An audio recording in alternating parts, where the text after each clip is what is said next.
તેલંગ દેશમાં જયદેવ નામનો વિપ્ર રહેતો હતો. તેને એક દીકરી હતી. તે દીકરીનું સગપણ નાની વયમાં જ મુકુંદદેવના પુત્ર સાથે કરેલું. એવામાં મુકુંદદેવનો દીકરો શીતળાના રોગમાં બંને આંખે અંધ થઈ ગયો. આ વાતની ખબર દીકરીના પિતા જયદેવને પડી અને જયદેવે પોતાના દીકરીની સગાઈ તોડી નાખી. એથી વરના પિતા મુકુંદદેવે ન્યાય માટે પ્રજાપ્રિય રાજા પાસે ફરિયાદ કરી કે અમારા કુળના રિવાજ પ્રમાણે થયેલી સગાઈ તૂટી શકે નહીં. રાજાએ નીતિશાસ્ત્ર મુજબ વર અપંગ થાય તો કન્યાને તેની સાથે પરણાવીને એનું જીવન બરબાદ કરાય નહીં, આમ કન્યા પક્ષના લાભમાં ન્યાય આપ્યો.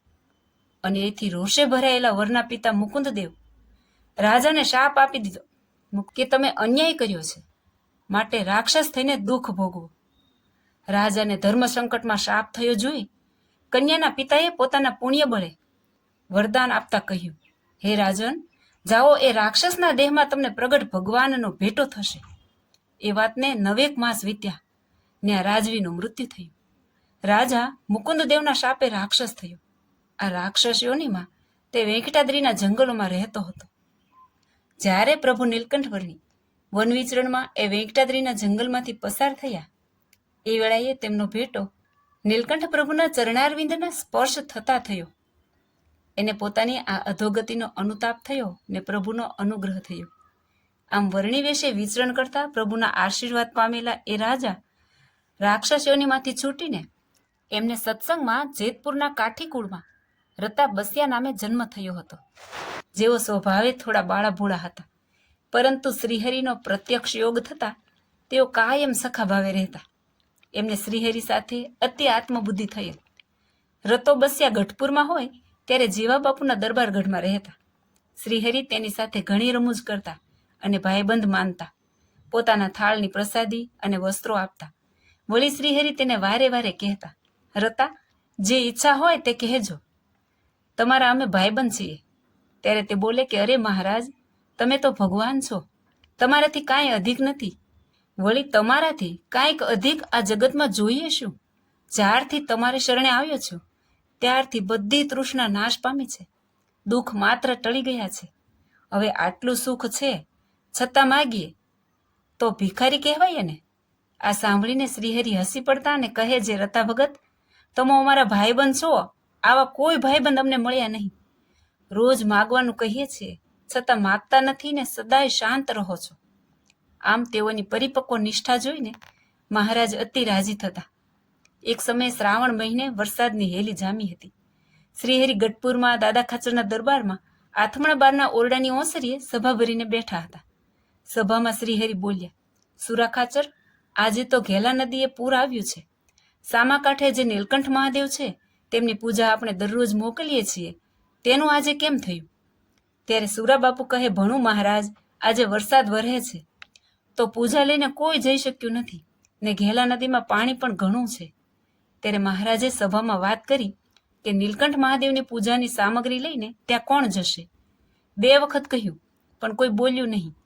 ત્યારે સભામાંથી રતાબસ્યા બોલ્યા કે મહારાજ, પૂજાની સામગ્રી તો હું આપી આવું, પણ મારી સાથે પ્રાગજી પુરાણીને મોકલો. આ સાંભળીને પ્રાગજી પુરાણી તો મહારાજને કહેવા લાગ્યા, હે દયાળુ, આ ગાંડા ભેળો મને મોકલશો નહીં, ક્યાંક રસ્તામાં મને મારે. મહારાજે કહ્યું, રતા, આ પ્રાગજી પુરાણીને તું હેરાન કરીશ નહીં ને? ત્યારે રતા બસ્યા હસતા હસતા કહે, મહારાજ, એ તો બ્રહ્મદેવ કહેવાય, એટલે એમને પૂજવા જોઈએ, પણ એને મરાય નહીં. મહારાજ રાજી થયા અને બીલીપત્ર, કમળ કાકડી, પીળી કરેણના ફૂલ તથા દૂધ અને ચંદનની વાટકી વગેરે સામગ્રી લઈ રતા બસ્યાને આપી અને પ્રાગજી પુરાણીને સાથે જવાનું કહ્યું. રસ્તે પ્રાગજી પુરાણી સાથે ટીખણ કરતા, સાખીઓને દુહા બોલતા, વિવિધ અવાજો કાઢીને પ્રાગજી પુરાણીને બીવરાવતા ચાલ્યા ને ઘેલે આવ્યા. ઘેલા નદીમાં પાણી ઘણું હતું, પણ રતા બસ્યા જય સ્વામિનારાયણ એમ જય ઘોષ કરીને પાણીમાં ઉતર્યા અને પૂર સોસરા થઈ સામે કાંઠે નીલકંઠ મહાદેવના ડેરે જઈ બૂમ પાડી, બાવાજી, એ બાવાજી! બૂમ સાંભળી ગોમતીગીર બાવા જાગ્યા. એટલે રતાએ કહ્યું, શ્રીજી મહારાજે શ્રી મહાદેવની પૂજા માટે આ સામગ્રી આપી છે, તમે પૂજા કરજો એટલે મહાદેવ તમારી ઉપર રાજી થશે અને તમારે દીકરો નથી એટલે તમને મારા જેવો ડાહ્યો દીકરો નીલકંઠ મહાદેવ આપશે. એમ કહી પૂજાની સામગ્રી આપીને રતાએ કહ્યું, બાપુ, હવે મને આ પીપળાની ડાળખી તોડી દો, એટલે હું મહારાજને જઈને બતાવું, નહીતર મહારાજ મારું માનશે નહીં. ગોમતીગીર કહે, તું આટલા બધા પાણીમાં આવ્યો કેવી રીતે? રતા બસિયાએ કહ્યું, શું તમે મને જેવો તેવો જાણો છો? હું તો ભારે પરાક્રમી છું. મારે આવા પૂરબૂરની કાંઈ ગણતરી નહીં. મારા મહારાજ રાજી હોય તો આવા પૂરબૂરની શી વિસાત? બાવાજીએ ડાળખી તોડીને રતાને આપીને કહ્યું, પાણી વધારે છે એટલે જાળવીને જાજે. રતો કહે, મારા ભેળા તો સ્વામિનારાયણ ભગવાન છે, એ આગળ અને હું પાછળ ચાલીશ. એમ કહી હાથમાં ડાળખી લઈ પાણીમાં પડતું મેલ્યું. પાણી સોસર્વે જઈ સામે કાંઠે પ્રાગજી પુરાણી હારે ગમત કરતા બંને પરત આવ્યા. રતાએ મહારાજ પાસે પીપળાની ડાળખી મૂકી.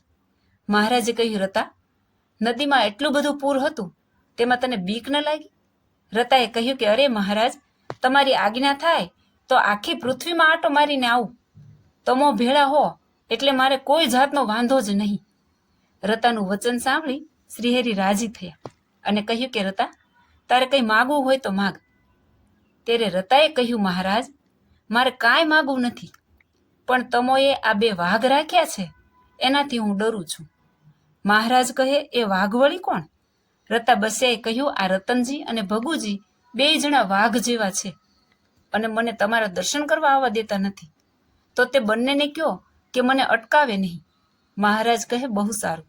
એમ કહી રતનજી અને ભગુજીને આજ્ઞા કરી કે તમારે રતાને અટકાવવો નહીં. પછી શ્રીહરિએ 1 મહિના દી લગી રતા બસિયાને પોતાનો થાળ જમાડ્યો. જય સ્વામિનારાયણ.